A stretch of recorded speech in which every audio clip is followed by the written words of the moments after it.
Hi, I'm Connor. And I'm Dana, and we just woke up at the Mather Campground at the south rim of the Grand Canyon National Park, and today we're going to hike a section of the Rim Trail.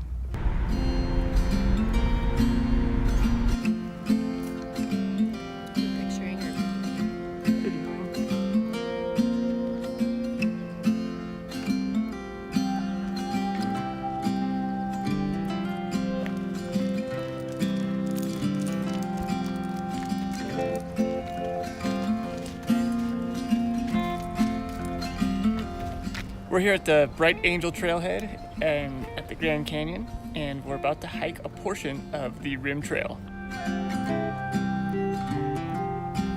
So the South Rim Trail is a 12.8 mile paved path along the rim of the Grand Canyon.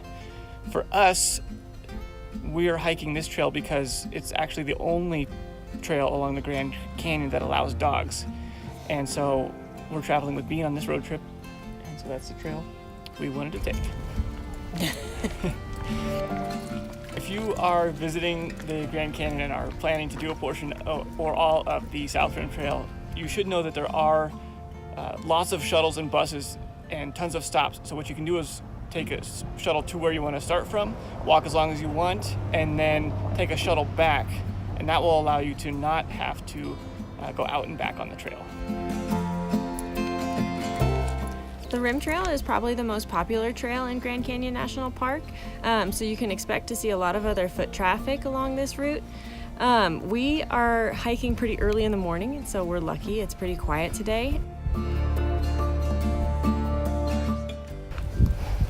This section of the Rim Trail from the Bright Angel Trailhead to Hermit's Point is a little bit narrower than the more popular section of the Rim Trail from the two village centers. And there's a little bit of elevation gain on this side of the trail as well. Not too much, but a little bit.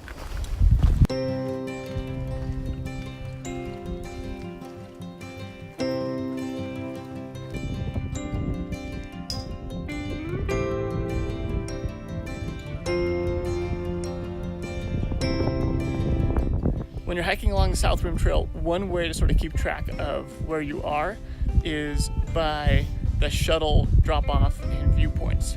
They're sort of spaced intermittently throughout the Rim Trail, and so if you're trying to sort of keep track of where you are on the map, you can say, okay, I just made it to this shuttle stop or this shuttle stop. That's a good way to keep pace.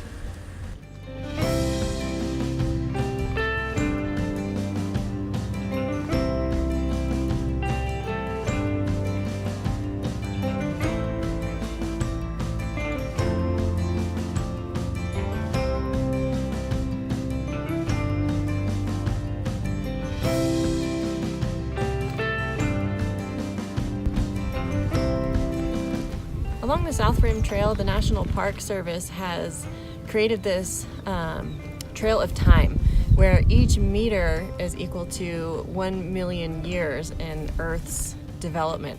And they've got information placards all along the trail and various different rock samples and things like that for you to look at. So it's very informative along the trail and really interesting. So the Rim Trail is paved, and that is good because this trail sees a ton of traffic. One thing you'll notice is that there aren't handrails. There are handrails at the specific outlook points when you walk out onto the rock. I think that's where the shuttle stops are, and you walk out to those sort of viewpoints, and they'll have railings there. But the rest of the trail, they just have sort of a little rock border. It doesn't feel unsafe, but just keep in mind that there are no railings on most of the trail. So when you do get up closer to it, you know, if you have young children with you or you're feeling particularly unsteady on your feet, you'll want to keep that in mind.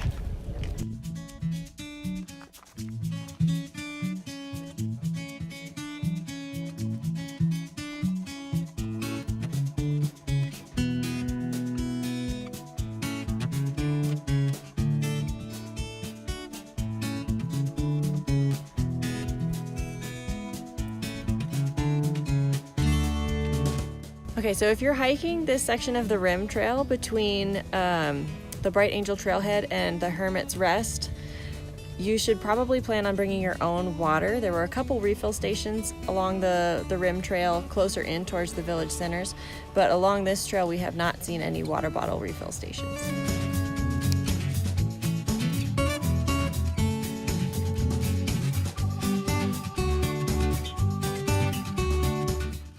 The Grand Canyon definitely does not disappoint. It's absolutely spectacular and we highly recommend it. If you have not yet been, you should make the trip out.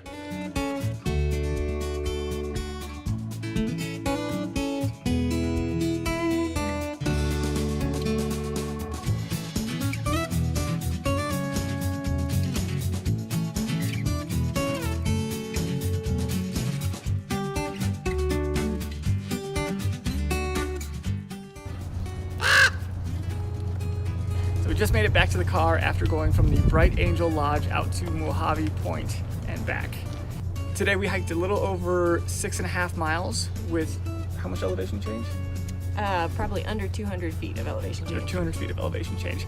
From here out to Mohave Point, it was 3.5, a little over 3.5 miles. And that does include us going out to the points and back to see the views. On the way back, we did just come straight back, so the mileage was a little bit shorter on the way back. If you enjoyed this video, please consider subscribing, following, or liking us. Thank you. Thank you.